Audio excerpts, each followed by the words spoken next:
meat sauce. Mean meat sauce. Oh, sobrang- so, ano to? Parang... Spaghetti. Spaghetti. You have meat. Parang siyang Italian style na meatball. Oo. At saka kaldereta. Caldereta. Bakit parang tomato? Parang lover ka ng tomato. Oo, sarap eh. Diba?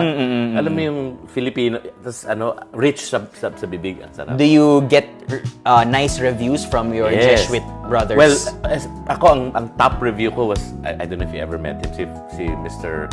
Calasanz. Yeah. Eddie Boy. Was a famous philosophy teacher in Ateneo. And he would talk about, ibang lesson yon, sabi niya, paano mapapaliwanag sa isang tao o maipapatikim sa isang tao na hindi pa nakakalasa ng tsokolate? Paano mo i-describe? Oo nga naman. Paano mo sasabi sa isang tao na hindi pa nakakatim ng tsokolate kung ano yung lasa ng tsokolate? Oo nga. That's a question. Yeah. And anyway, so hindi ko sasabihin kung ano. Ay, Pero analogously, sabi niya, pag hindi niyo maisip yun, isipin niyo lang yung kaldereta ni RB. Wow! So, yun. So, claim to fame ko yun. Oo. Recipe ng lola ko yun.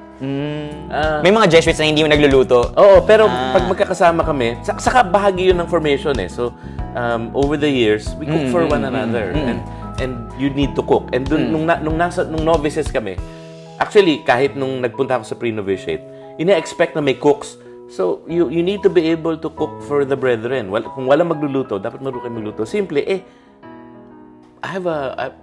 pwede dito. Alam mo yun? And, Kasi you have all the tools. yeah, and at your pwede ka disposal. mag-experiment sa mga kapwa mo Jesuita.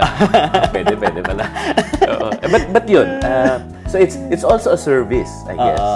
And it's a good thing. A lot of things get done. A lot of things are spoken about. A lot of friendships are forged and formed at table.